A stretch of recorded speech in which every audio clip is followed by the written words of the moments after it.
ఒకప్పుడు కులాంతర వివాహాలకు కేర్ ఆఫ్ అడ్రస్ వామపక్ష సంస్థలు ఉండేటివి. స్టేజ్ మ్యారేజ్లకు కేర్ ఆఫ్ అడ్రస్ వామపక్ష సంస్థలు ఉండేటివి. దండల పెళ్లిలకు కేర్ ఆఫ్ అడ్రస్ వామపక్ష సంస్థలు ఉండేటివి.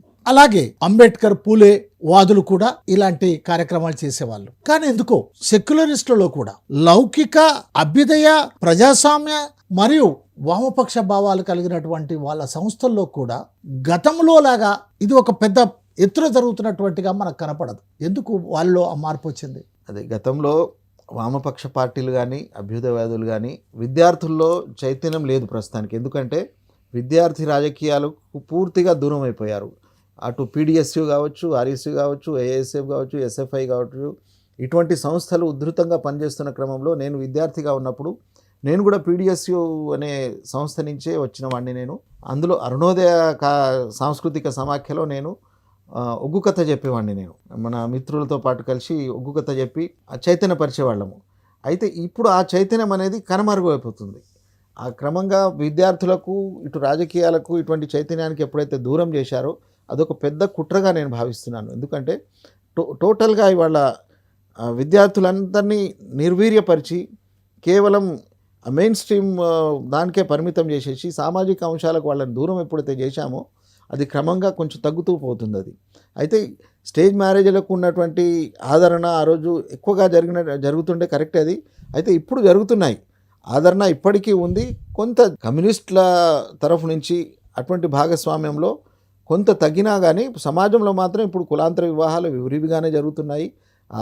ఆదరించే వాళ్ళు ఖచ్చితంగా ఇప్పటికీ ఉన్నారు, ఆదరిస్తున్నారు.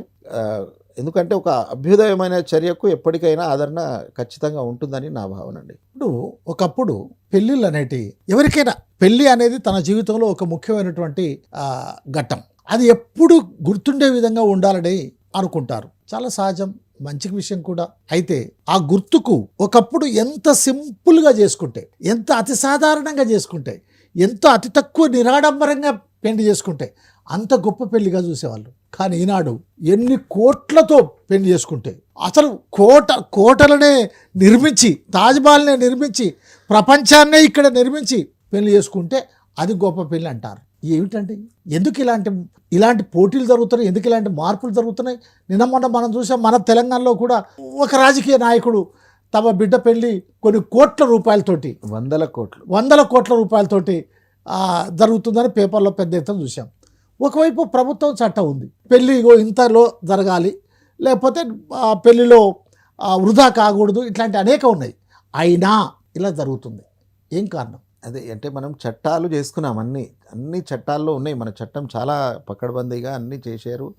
కానీ ప్రజల్లో దానిపై ఒక చైతన్యం కానీ అవగాహన కానీ కల్పించలేకపోయారు. ఎందుకంటే అటు రాజకీయ నాయకులే వాళ్ళు కావాలనే దాన్ని చైతన్యపరచలేకపోతున్నారు, వాళ్ళు దాన్ని పాటించలేకపోతున్నారు. ఆ ఉన్న చట్టాలను వాళ్ళే అమలు చేయలేకపోతున్నారు.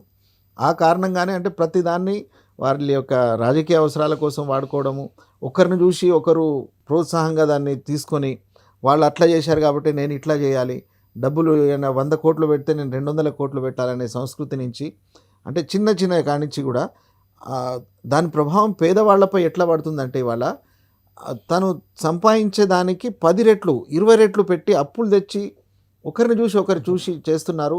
పెళ్ళి అయిపోతుంది కానీ దాని పర్యవసానంగా ఒక 5-6 ఏళ్ళు 10 ఏళ్ళు ఆ అప్పులు తీర్చడానికే సరిపోతుంది. ఆ ఆర్థికమైనటువంటి ఆ క్షణ లేని కారణంగా అనవసరంగా చేసిన అప్పులు తీర్చే క్రమంలో వీళ్ళిద్దరి మధ్యలో మళ్ళీ అదనపు కట్నం కోసం కానీ లేదా సఖ్యత లోపించి విడిపోతున్న సందర్భాలు కూడా ఉన్నాయి. అంటే ఒకరిని చూసి ఒకరు అట్లా కాకుండా నిరాడంబరంగా తక్కువ ఖర్చుతోటి, అది రాజకీయ నాయకులు తాము ముందుండి ఒక రోల్ మోడల్గా చూపించాలి. కానీ మన దురదృష్టం ఏంటంటే వాళ్ళే పెద్ద ఆడంబరాలకు పోయి ఇట్లా చేస్తేనే పెళ్ళి అనే కాన్సెప్ట్తో తెస్తున్నారు. రాబోయే రోజుల్లోనూ కనీసం ఇది మార్పు రావాలి. మనమందరం దానికి మార్పు రావాలనే కోరుకుందాము.